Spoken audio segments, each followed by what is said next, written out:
Julian Brisebois, who is as low-key a general manager in this league as you'll see or hear, Julian Brisebois went out and got two guys, one from Ottawa and Nick Paul, one from Chicago and Hagel.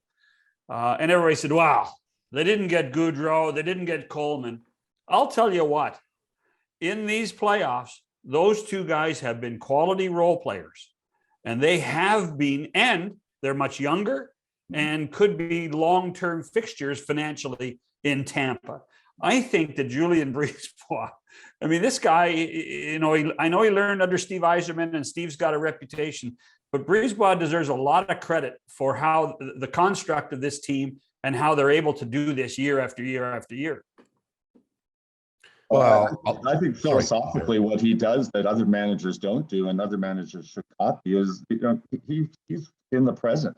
I look at so many teams around the National Hockey League that are constantly selling the future. So we have a future coming if we move these guys out and we get draft choices and we draft properly, and then 2 years down the road, maybe they're NHLers, and 5 years from now, maybe they're impact players if they develop, but of course not all of them are going to develop. And so you sputter and you move along, and all of a sudden all Tampa does is flip those first round picks that are going to be near the end of the draft anyway for guys that help in the moment, and they make themselves better. The other thing that's attractive about a team like Tampa, because once you establish that winning culture, is that someone like Corey Perry, who's looking for a place to play and has clearly produced in each of the last two playoffs, he's looking around for a place to play. Tampa looks at what he can bring to the mix, gives him the extra year that other teams weren't prepared to give him. And when you think about, points absence and where, Perry's fitting in now on that first power play and the things that he does well around the net, still the fact that he is still a pain in the butt to play against, and they have him for peanuts essentially. And so, you can do that if you have an organization that has this winning history and players want to go and play there. The greatest thing that Tampa has done, in my opinion, since Steve Yzerman and then Julian Brisebois. Yeah, I couldn't agree more. Living in the present, going for it. But you can't do that if you don't draft well.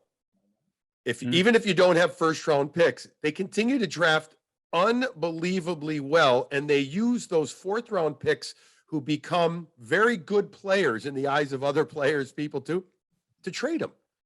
I don't remember what round Radish was picked and the other guy that was traded to the Blackhawks for Hagel.